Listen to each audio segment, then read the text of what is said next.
আর এখন থেকে কন্টিনিউ এই আইডিটাতে ভিডিও পাবেন। তো অনেক দিনই কিন্তু আমাদের হচ্ছে কোনো মানে ঠিকঠাক মতো কোনো কিছুই হয়নি। যা কিছু হয়েছে সবাই তো জানেন আপনারা। সকালে রাজা তো বিকেলে ফকির, এমন ঘটনাই ঘটল আজমিরা বিথির। মানিকের সকল অন্যায় অপমান ভুলে সন্তানের জন্য একই ছাদের নিচে এসেছিল আজমিরা, কিন্তু শেষ পর্যন্ত মানিকের কাছে হেরে গেল আজমিরা বিথি।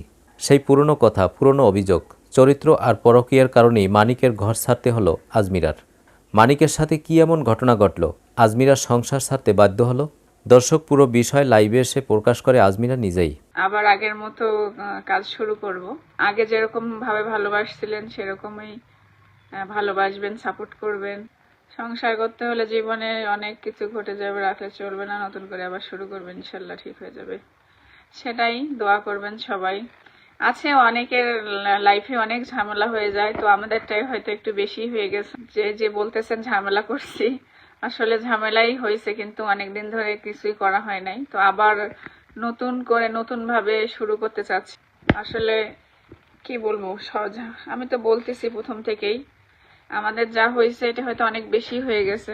ওরকম কখনো চিন্তা ভাবনা ছিল না, তারপরও ধরে নেওয়া যায় যে হচ্ছে জীবন কারোর জন্য থেমে থাকে না, তাই না?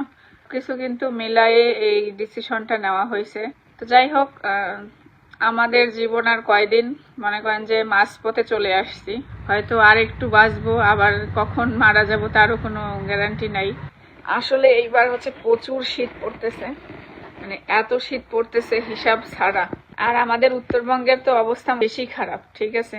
তো সবাই আমাদের জন্য দোয়া করবেন আর আব্বার জন্য দোয়া করবেন, যেহেতু উত্তরবঙ্গে অনেক বেশি শীত। আর হচ্ছে এমনিতেই উনি অসুস্থ মানুষ। একটা ভালো মানুষ কখনোই চায় না সংসার ভেঙে যাক।